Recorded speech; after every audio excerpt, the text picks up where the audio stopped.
Hello, everyone. We're continuing with the forms of betrayal in a marriage. In previous videos, I have talked about betrayals of clutter, or clutter as a form of betrayal, and also types of betrayal that have to do with family, energy, and time. Today, we're talking first about betrayals around money, right? And so how do partners betray each other with money or using money? One of those is control of money. You makes all the money and decides how every single dollar is spent. And that person may be really stingy and actually make the other person work emotionally for that money, and or have to ask and sometimes even humiliate themselves in order to get the money, to get the things that they need and want. That's one type of betrayal.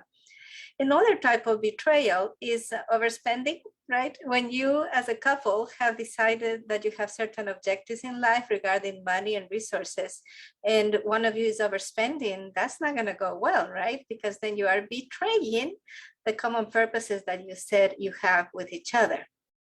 And another type of betrayal, which is the one that I most often have found is a deal breaker for couples, especially for people who are of the money or water personality, is hiding money or hiding assets.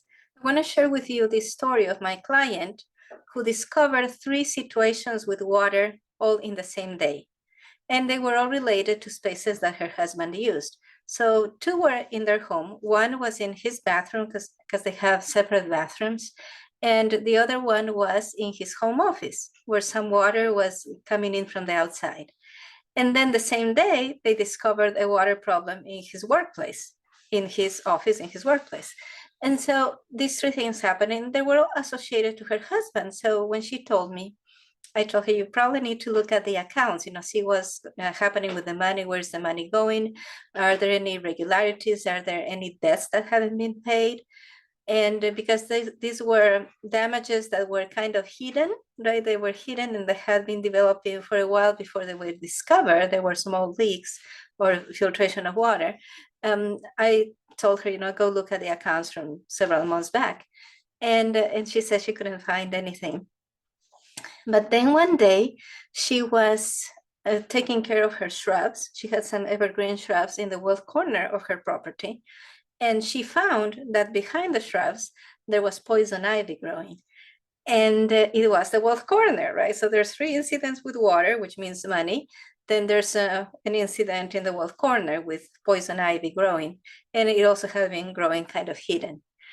And later on, the client shared with me that her husband had been hiding assets from her.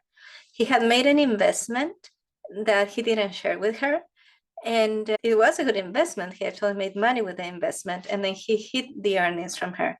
And the thing that she thought was most interesting for her was how easy it was for him to hide money and assets from her, how she didn't notice, and how there wasn't any change in his demeanor that alerted her to the situation that was happening. Now, fortunately, he did come clean. He told her before she found out, actually, she was just wondering what was going on, and he told her.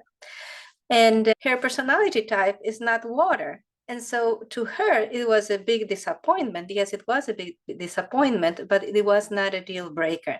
If her personality type had been water, that might have been a deal breaker for her. However, she and her partner did have to make some major changes in their home. They had to move certain things because otherwise it was really hard for her to forgive and let go and continue on with her life.